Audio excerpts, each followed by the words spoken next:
vois, je vais te dire un truc, Vincent. Je crois que j'aime bien les cirés jaunes. La Louis, je te suis pas du tout. Je crois que les cirés jaunes, ça m'excite. Je sais pas si exciter, c'est le bon mot. Enfin, mais comment t'expliquer? Une fille qui porte un ciré jaune a potentiellement plus de chances de me séduire qu'une fille en poncho, quoi. Non mais vraiment, c'est peut-être un concept, hein. Mais typiquement, vie Malaponce, ciré jaune. T'es un immense malade, quoi. Malade venant du type qui passe ses journées enfermé dans sa piole à se tirer sur la tige quand il joue pas au piano. Hein. Oui, enfin, quand je suis pas occupé à sauver des vies, tu veux dire. Sauver des vies. Tu ferais mieux de sauver la tienne de vie. Hein. Parce qu'à part médecin, ça fait combien de temps que t'en as pas vu d'autres? Et bah ça, c'est mon petit côté romantique. Hein. Toi, t'en as pas de côté romantique. Le seul côté allemand que t'as, c'est ton côté nazi du sexe. C'est quoi, Vincent? Je t'emmerde. Je t'emmerde profondément, même. Oui, en parlant de nazi, là, ton train, tu le reprends quand, là? Demain, je pense. Demain? Demain, pour voir tous les autres, là, c'est super court. Ouais.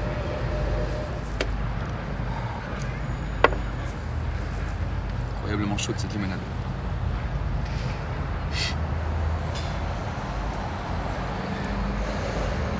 Dans Arles, où sont les aliscamps, quand l'ombre est rouge sous les roses, éclaire le temps, prends garde à la douceur des choses. Lorsque tu sens battre sans cause ton cœur trop lourd, et que se taisent les colombes, parle tout bas si c'est d'amour, au bord des tombes. C'est pas mal, non? Bon, je crois que je m'en tape. Ouais, est-ce que tu connais la filariose à Loa-Loa? Là? Filariose à Loa-Loa. Pas du tout. C'est une petite maladie sympa. Je t'explique le principe. T'as une mouche qui te pique, elle te transmet un parasite.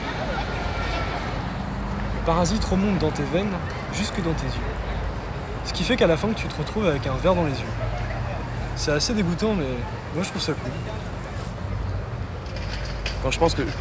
Bon, globalement, je rentre pas souvent, et elle trouve le moyen de me poser un lapin pile quand je suis là, quoi. Arrête avec cette fille. Tu la connais à peine. Viens avec nous ce soir. Moi, je crois qu'elle est intelligente. Ça me plaît beaucoup. Intelligence, je crois que t'as surtout envie de te la taper. T'es extrêmement décevant, Vincent. Je trouve extrêmement vulgaire. Excuse-moi de pas être comme toi et de pas pouvoir me complaire dans l'amour de l'amour comme tu le fais. Moi, j'ai pas besoin qu'on m'aime, moi j'ai besoin qu'on me sauve, si tu veux. Il y a une phrase qui tirait très bien de je ne sais plus qui a écrit « L'amour avait fait de lui un déchet social, ce dont il se réjouissait. » Je crois que t'es juste un immense enfoiré narcissique. Alors reste cette semaine. Non. Et pourquoi? Parce que je préfère les bateaux qui partent aux bateaux qui coulent, moi. Cela dit, tu peux venir déjeuner chez mes parents demain, avant que je parte. Non, je peux pas, je suis de garde. Tu fais ce métier uniquement pour dire cette phrase, hein. Avoue-le. Oui, bah évidemment.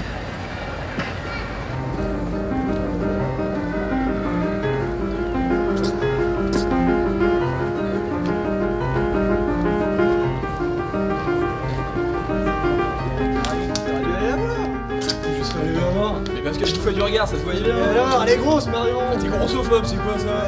Une grosse et une meuf, c'est pas la même chose. Bien ce soir, on le sait, on se commande une petite bourriche de foie. Et une demi-douzaine, s'il vous plaît, monsieur. Elle est bien fraîche, les gars, ça va être riche.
tente de se remémorer le moment où ils se sont donné rendez-vous, les précisions qu'il avait données. Il se dit que tout de même, elle aurait bien pu. Il ne savait plus quand ce repas avait commencé. Il était surtout occupé par des supputations. S'il y avait eu un malentendu sur l'heure, sur le lieu.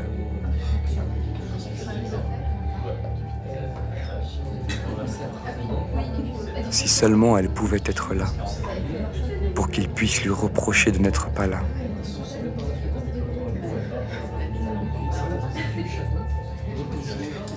Il s'abîme, il succombe. Il voudrait ne plus y penser et se joindre aux conversations. Il faudrait que quelqu'un fasse en sorte qu'il puisse parler. Et puis quoi dire? Il voudrait avoir au moins quelque chose à leur annoncer. Chercher l'événement. Même grave. Une maladie. À cette pensée, il a la sensation étrange d'être un personnage de... La garce. C'est à moi que tu parles là? Non, excuse-moi, j'ai fait juste... Il n'a pas su quoi dire. Il regarde Claire et la trouve belle. Belle comme un souvenir. Il ne sait pas exactement ce que lui-même entend par là, mais il sait qu'il ne devra jamais lui répéter.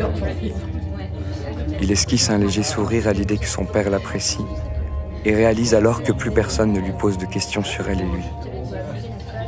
Même ses sœurs ont cessé toute réflexion. Sans doute parce que eux la voient beaucoup, plus que lui.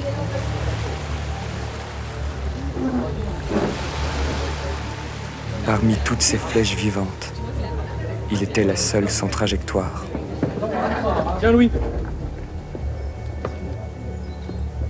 Peut-être lui aussi voulait-il un projet. Rien qu'à lui. Ils avaient tous trouvé leur famille. Pourquoi pas lui? Était-il devenu un simple spectateur?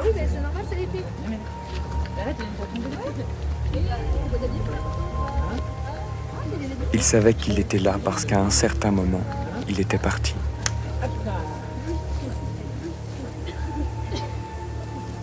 Et leur présence, qui s'attarde et résiste. T'es sûr que tu peux me ramener? Ah oui, t'es déjà pas souvent là, alors quand il y est, autant en profiter. Et lui déjà.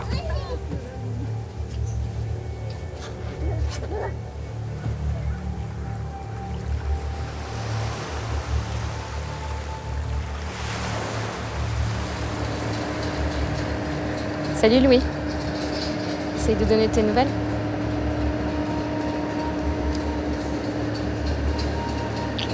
Il avait cherché ses derniers mots avant l'oubli. Il savait qu'il ne pouvait pas revenir en arrière. C'était un retour en guerre. Encore. Il terminait une nouvelle fois le prélude de sa fugue.